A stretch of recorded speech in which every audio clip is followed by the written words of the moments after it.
সিলেটে নাবিল আছেন। নাবিল, আপনার কাছে জানতে চাই, মণ্ডপে তো এখন দেবীর বিদায়ের সুর, প্রতিমা বিসর্জন প্রস্তুতি শুরু হয়েছে কিনা?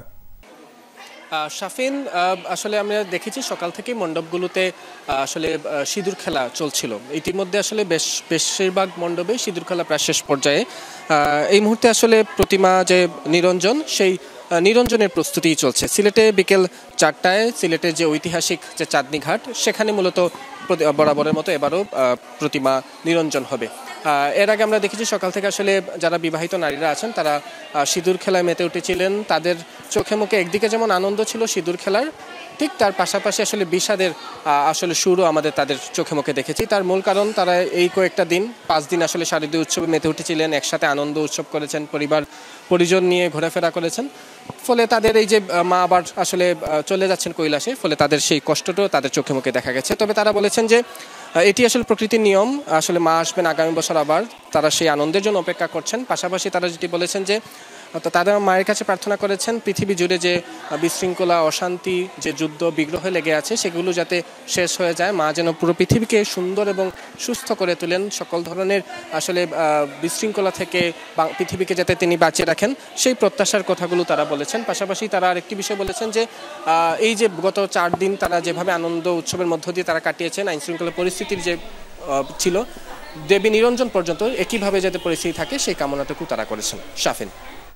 নাবিল, ধন্যবাদ আপনাকে। তারেকের কাছে ফিরতে চাই আবারও। তারেক, জানাবেন যে রাজশাহীতে কোথায় কোথায় আসলে বিসর্জনের আয়োজন করা হয়েছে, এখন কি চলছে জানাবেন। শাফিন, এখন আমি যে মণ্ডপে রয়েছি, রাজশাহীর যে ঘোড়ামারা প্রতিশ্রুতি মণ্ডপ, এই মণ্ডপে একটু আগেই দশমীর যে বিহিত পূজা সেটি শেষ হয়েছে এবং সিঁদুর খেলা সেটিও কিন্তু শেষ হয়েছে। এবং এখন পর্যন্ত আমি দেখতে পাচ্ছি এটি মূলত একটি পারিবারিক মণ্ডপ। পরিবারের সকলেই মাকে শেষ বেলা বিদায় জানাতে কিন্তু মহা ধুমধামে অঞ্জলি, আরতি, পূজা অর্চনীয় যে শারদীয় উৎসবে যে বিজয় দশমীর মধ্য দিয়ে সকাল থেকে কিন্তু তাদের যে কার্যক্রম সেটি শুরু হয়। এবং এই আমরা এখন পর্যন্ত যেমন দেখছি যে রাজশাহীর যে অন্যান্য মণ্ডপগুলো রয়েছে, মণ্ডপগুলোতে এই দেবীর চরণে সিঁদুর দানের মধ্য দিয়ে শেষ হয়েছে পূজার আনুষ্ঠানিকতা।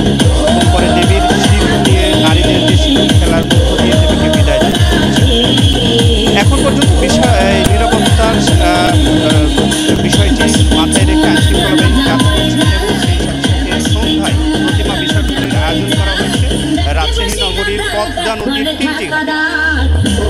সকাল থেকে আমি যেমনটি দেখছি যে রাজশাহীর মণ্ডপগুলো সেগুলোতে বেজে উঠেছে বিজয়ের শেষ বেলা এই দর্শনীর পূজার মাধ্যমে অঞ্জলি দান, দেবীর চক্ষু